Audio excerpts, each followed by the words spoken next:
Certainly, as we know, the head weighs approximately 12 pounds, which is very similar to the weight of a bowling ball. Our head is attached to the cervical spine to these little tiny bones at the very top of our neck. What happens to the bowling ball or the skull during a whiplash is when we're hit from the rear, the shoulders are pushed forward. The head, according to physics, does not move. And it actually forms an S-shaped curve, and then it slingshots backwards and then back forward. And this is what causes the tearing of these ligamentous structures.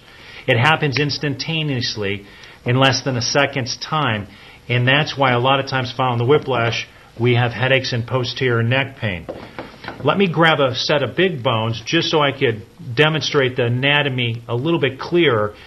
Most people don't realize that the discs, which are these shock absorbers between the bones, are only located in the lower 70% of the cervical spine. The upper 30% of our cervical spine contain no discs. Actually, this upper 30% is only held together by ligamentous structures. These are the little ligaments that attach bone to bone. Also, when I flip the big bones over, there are no discs in the back of the neck. There's these joints that allow us to turn and twist our neck. These are only held together by ligaments. What happens during a rear impact collision is these ligaments that were once holding our bones nice and tight together are stretched and elongated and torn.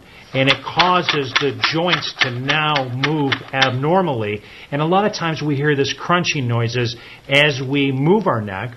Also, certain movements will increase the pain in our neck. Those are signs and symptoms that you may have a ligamentous injury. Now, here was my worst patient.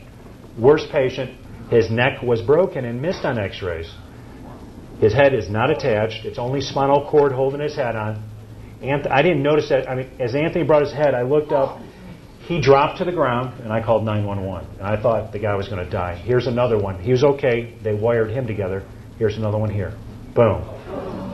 Now, I see these all the time. And if you've seen what I've seen, you want to touch anybody until you've done one of these. It's just amazing. Shoulders are incredible. Jose, let me freeze this. Jose went to the orthopedic surgeon. Guess how many MRIs? It's the golden standard. 5. They said, Jose, stand still, don't move. And they took an MRI. 5 negative MRIs. The treating doctor took 30 non-moving x-rays, all normal. So I go to Jose, I go, I'm no rocket scientist again, but how does it hurt? Because I keep telling all you doctors, when I lift my arm above my head, my shoulder pops out of place. So I said, well, I'll tell you what, I'm the guys listening to you. Lift your arm above your head, watch it pull out of place. There it goes. So I went to the orthopedic surgeon, I go, there's your problem, you never asked him to move. See, technology has advanced so much that this makes treating patients easy because we can see. And again, for you attorneys out there, watch his face. After it pops out of place, boom, look at him grimace with pain. He's like, oh, you can't fake that. It's there. They don't take that into court. They settle it before.